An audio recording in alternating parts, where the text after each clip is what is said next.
Assalamualaikum warahmatullahi wabarakatuh. Selamat berjumpa kembali ya para pejuang cuan dan pejuang Zangkutors.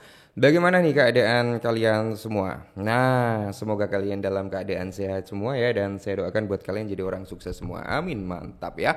Oke kan kawan ya, tetap secangkir kopi dong. Harus selalu ada buat menemani kesempatan kali ini. Nah, dimana kalau kita lihat bersama-sama ya, untuk kinerja dalam sektor cryptocurrency kali ini, brother, bisa kalian lihat sendiri ya. Bitcoin udah mantap, Bitcoin udah ya recover malam hari ini gitu kan. Semoga saja dia semakin tinggi recovernya gitu ya.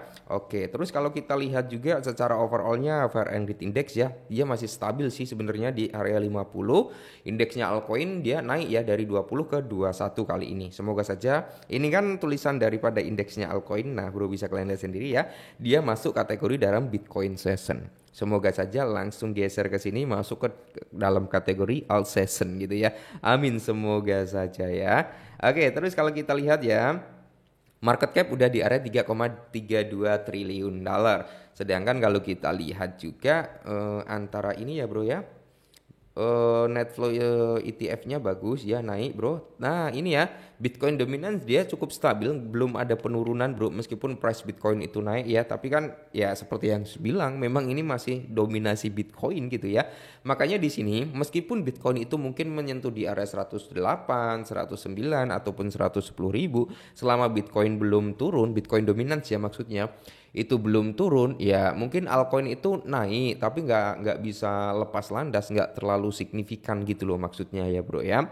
Kita berharap itu Bitcoin dominance dalam waktu dekat segera turun, karena banyak yang bertanya, bang ini kenapa Bitcoin itu naik tapi altcoin kok loyo kayak gini nggak naik-naik. Ya ini bro salah satunya ya, penghambat terbesar. Oke, kalau Bitcoin dominance ini turun, otomatis altcoin bisa ngepam bro. Oke ya. Nah, untuk kali ini ada sedikit informasi yang cukup menohok nih buat kalian semua, para holder ataupun komunitas XRP. Kita langsung gas. Nah, jadi di sini pakar melihat pergerakan besar terjadi pada XRP, ya prediksi harga realistis. Oke ya bro ya.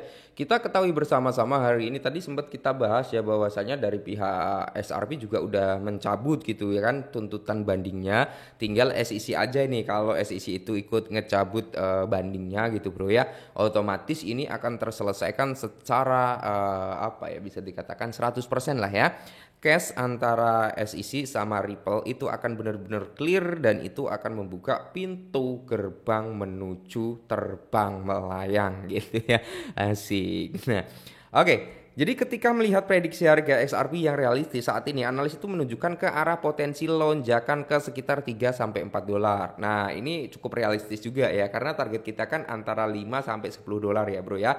Ini mendekati. Walaupun nanti semisal nih XRP ke area 4 dolar, berarti kan dia membuat all time high ya, karena all time high lamanya itu di 3, sekian dolar. Nah, dan ini adalah datang dari ahli strategi aset digital Theo Mars yang akhir-akhir ini cukup vokal dengan XRP di perdagangan di sekitar 2 dolar pada saat penulisan. Nah, perkiraan harga khusus ini menunjukkan apa yang banyak dianggap sebagai titik masuk yang menarik bagi investor. Jadi di sini ya, kalau kita lihat bersama-sama brother, analis para ahli itu menunjukkan bahwa kejelasan regulasi akhirnya menciptakan kondisi yang lebih menguntungkan bagi potensi kenaikan harga.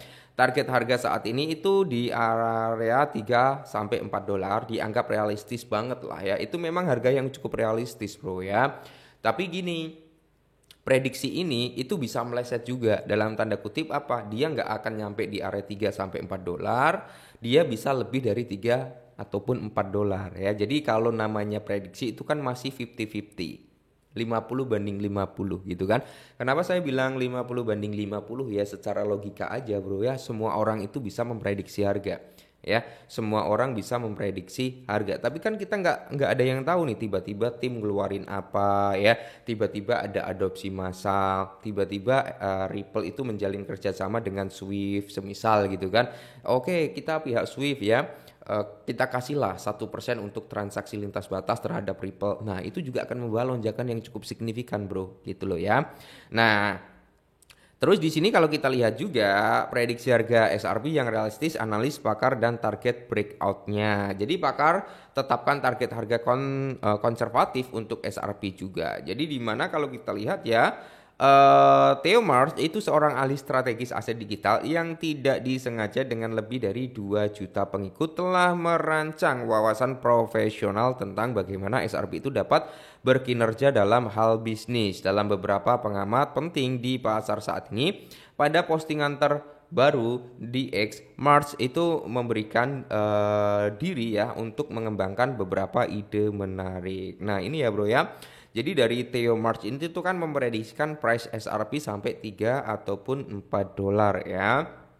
Nah, perakiraan harga analis telah dioptimalkan berdasarkan kondisi pasar saat ini dan juga lanskap regulasi yang membaik di berbagai sektor penting. Mars yakin bahwa level 2 dolar menunjukkan apa yang ia anggap sebagai titik masuk yang strategis untuk target harga realistis gitu bro ya. Berarti kan kalau harga 3 sampai 4 dolar itu untuk jangka pendeknya atau jangka menengahnya lah ya, seperti itu. Mungkin di bulan depan, di kuartal ketiga ataupun kuartal keempat harganya bisa jauh lebih tinggi, ya nggak ada yang tahu juga. Rasanya ada sesuatu yang besar sedang dimuat. Ini tampak seperti titik masuk yang kuat dengan target realistis di area 3 sampai 4 dolar. Oke, dalam beberapa bulan mendatang. Semisal kalian hanya memiliki 10 ataupun 20 SRP gitu kan. Nah, berarti kalau kalian memiliki 10, nanti nilai value kalian akan menjadi 30 dolar kalau harganya di 3 dolar. Kalau di 4 dolar ya 40 dolar gitu bro ya. Tinggal kalian kalikan saja. Bahkan banyak analis juga yang optimis gitu ya terhadap price atau kinerja SRP di masa depan. Mungkin kalau mencapai di area 10 sampai 50 dolar sih masih possible. Tapi itu untuk jangka panjangnya bukan untuk jangka pendeknya gitu bro ya.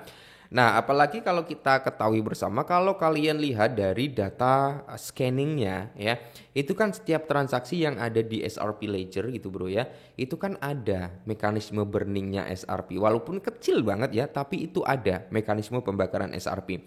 Untuk saat ini kan SRP udah dibakar sekitar 14 juta atau 18 juta ya. Lupa aku waktu kita bahas beberapa waktu yang lalu bro. Itu kita buka data dari scanningnya ya.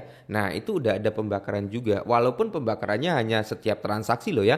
0,01, 0,00 sekian. Tapi setidaknya bro, kalau transaksi di dalam ekosistemnya XRP itu kenceng ya otomatis lumayan. Itu juga cukup andil ya. Ikut andil mengurangi supply juga. Siapa tahu nih dalam 5 atau 10 tahun ke depan XRP bisa semahal apa ya BNB ya, bisa semahal Solana, ya nggak ada yang tahu bro gitu ya.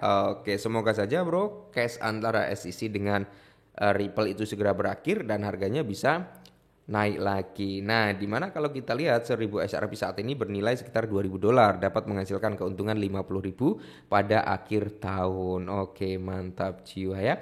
Semoga saja pandangan alternatif tentang potensi pergerakan harga ya, dimana ya 2000 dolar menjadi 50.000 dolar ya. Semoga saja bro ya. Oke lah, mungkin ini dulu tentang SRP. Semoga saja SRP semakin mantap gitu ke depannya. Tetap semangat, disclaimer dan salam cuan.